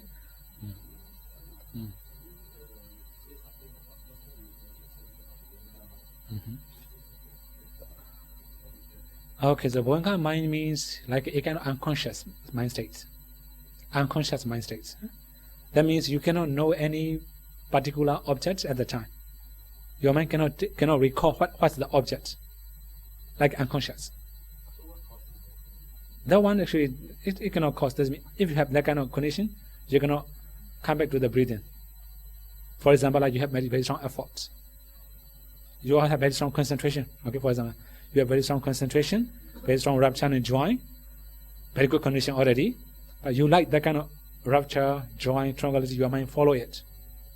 Finally, your effort becomes weaker and weaker. Then you don't know anything.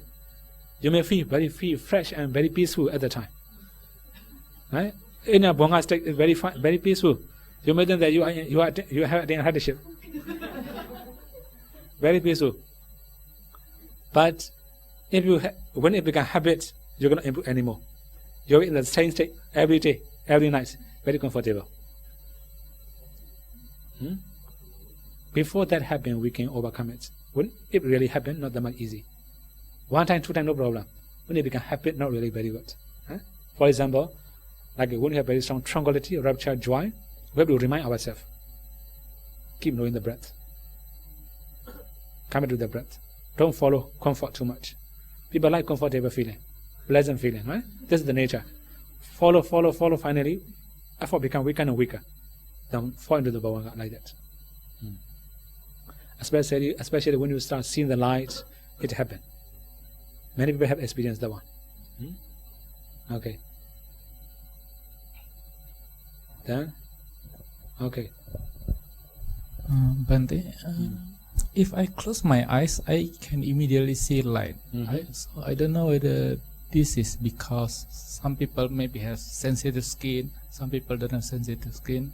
So in case of me, when I close my eyes, I can see light immediately. Especially if the room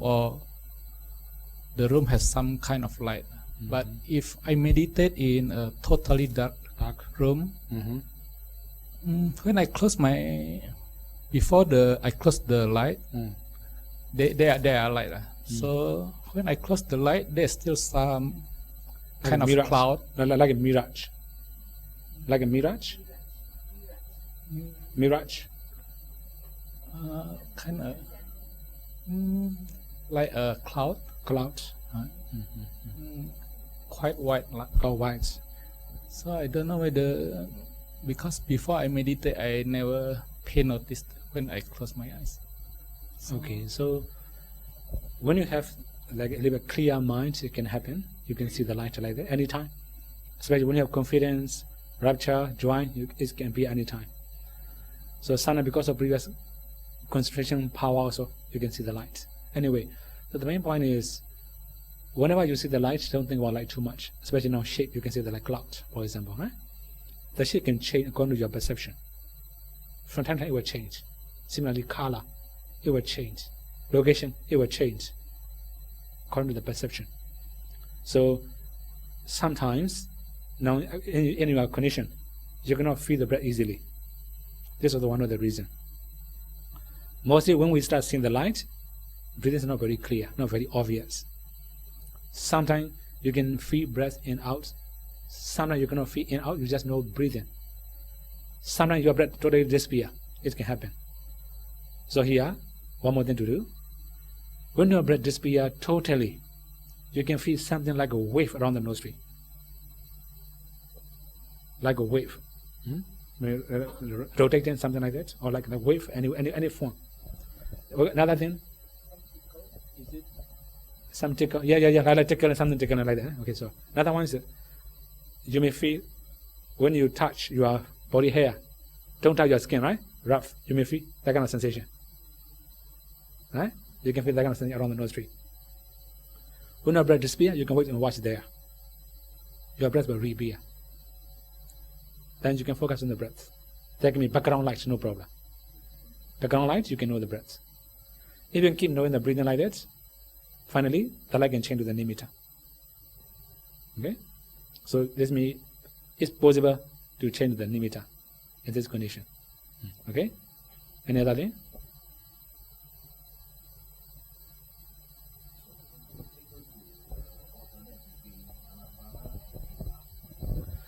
So that if necessary, it's possible to alternate. For example, like if you have a lot of thoughts or many things, a lot of restlessness, then for relaxation you can do metta. Then after coming down your mind, start focus on the breathing. So if you can do only one object whole sitting, much better. Sometimes if we cannot avoid many thoughts, many other disturbances, okay, do metta or bodhanussati or any other object, then come back to the breathing. Huh?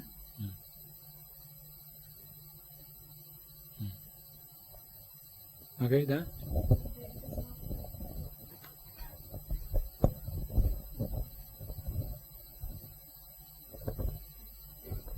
Just now, Bande have taught 2 hours about the kusala and akusala.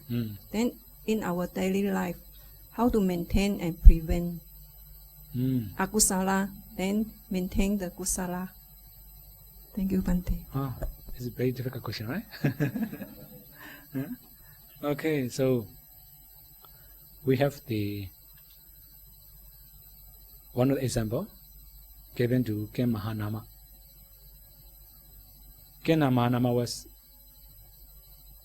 the setter of Surodhana. Right? This is another in the Kapilavatthu. He was the king. When the Buddha visited Kapilavatthu, Ken Mahanama approached and asked Vassa, we householder had full of danger. We can pass away any time. Doesn't mean at the time they have used elephants, horse as a vehicle, right? So we can be attacked by elephants, attacked by horse, attacked by bull, many animals, wild animal. We can pass away any time. If we pass away with unwholesome mind, we will be reborn in the hell. Right? It's very dangerous for us, unsafe. When he reported that things to the Buddha replied, it means your inclination. When your mind inclined to good actions most of the time, it can be good. When your mind inclined to the bad action most of the time, it will be bad. So the main point is inclination.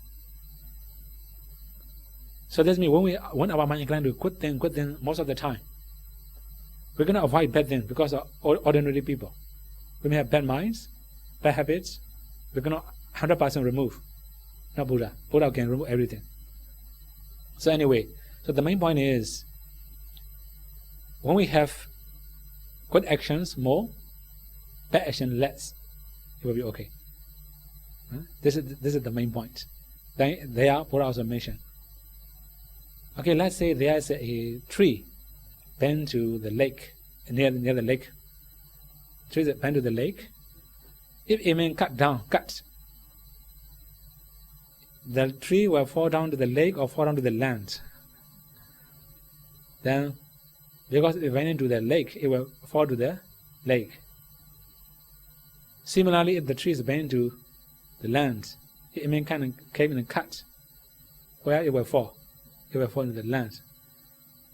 The word also mentioned, similarly, if our mind inclined to good, will fall to the good.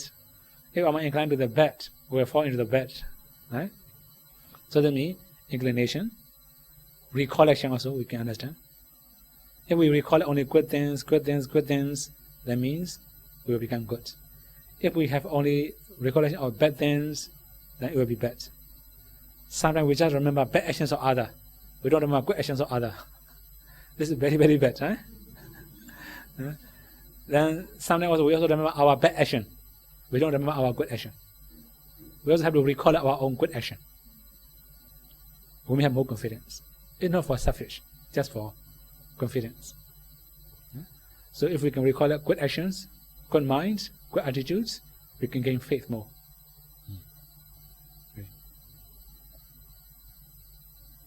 Bante, one more question. Just now Bante said recollect the good things. After I offering, I recollect, then my offering happiness, then cannot sit properly. Very happy, the mind. Okay. So that means happiness is actually good things. This is the good happiness, not really big problem. Then sometimes too much happy also excited. Then one more thing, we have many other recollection. For example, sila, morality.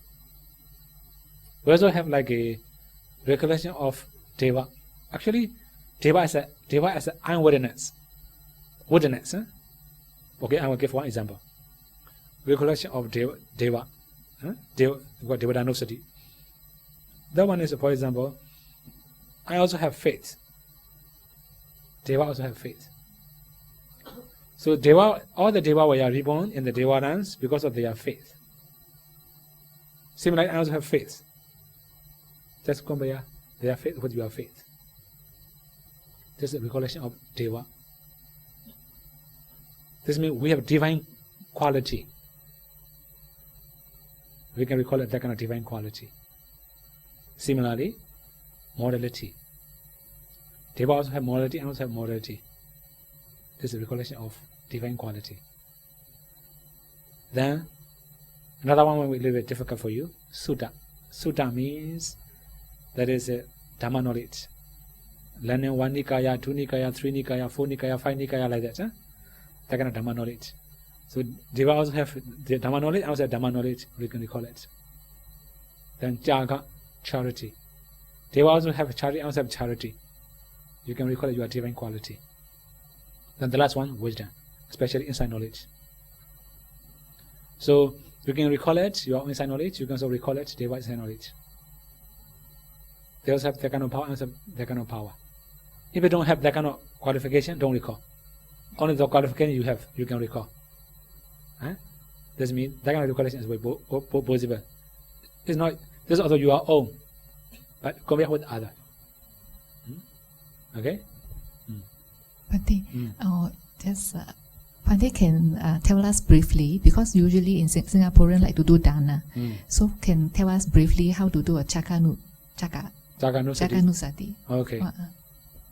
So in the case of Jaganusati, we have the one statement. For example, the first one is I live in a household life without any attachment to properties. That means when you offer, your hand must be open. If you grasp, you're going to offer, right? Open. This means you don't have any. If you don't have any attachment to property, you can offer. If you already offered that kind of things, you can recall it. Without any attachment, I have already offered. This is the first thing, right? This means without stinginess, we live in a household life. This is one of the quality. We can recall it.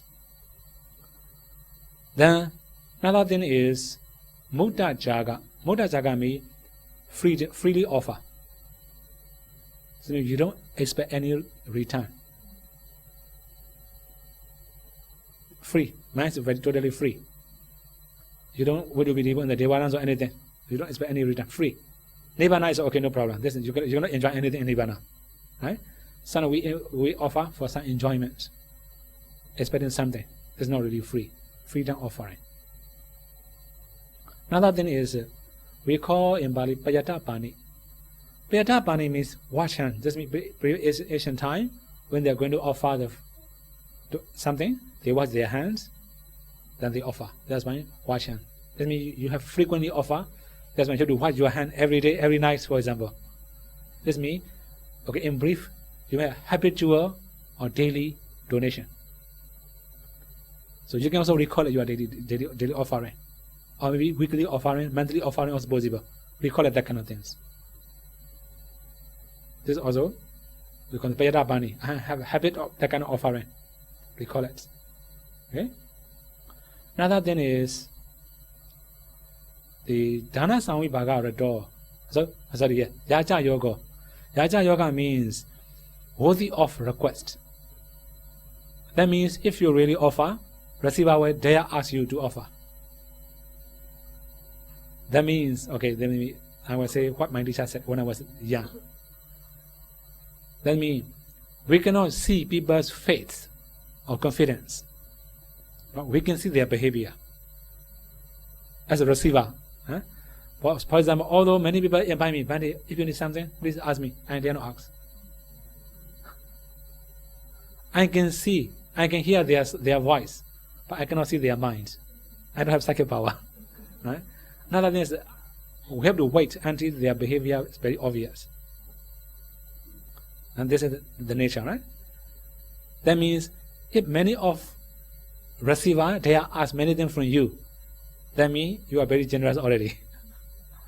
So that means if you have many relationships with many bhikkhus, many receiver, that means you can record that quality. I'm a worthy of request. Request association with receiver. You can record that kind of quality. Now that's the Dana Samvibhaga door. So how this means, okay, this one is especially arrangement. So you will arrange many things to offer this. For example, Singaporean also offer umbrella every year, right? For example, that kind of things. So that means you arrange. Before offering, you have to arrange everything. How long you have to arrange? For example, you have to record all the things, all the actions. Then how many times you are happy? If you have many times happiness, okay, you can record that kind of dana. That means proper arrangement or long time arrangements, better. This means you are happy with that kind of arrangement. Arrange this, arrange that, arrange that. Although you are busy, you are happy. So you can record that kind of things. Then this is also one of the quality, right? Okay. I don't know how many quality already. Okay, the first one is without stinginess, you live, right? Another thing is freedom, donation. That means you don't expect any return, anything for pleasure. Another thing is wise chance. This means you have it your offering every day, every week, every month, every year also possible. Have it your offering. Then another thing is Yaja Yoga, relationship with the receiver. Right? How many receiver? You have a relationship. Then the last one is arrangement. You are happy with arrangements. Huh? So this means if you can have all these conditions, you can recall. Then if you can rejoice, this is also a kind of meditation. Okay? Yeah? Assess concentration. Yeah, that's also assess concentration. Yeah. Any other questions?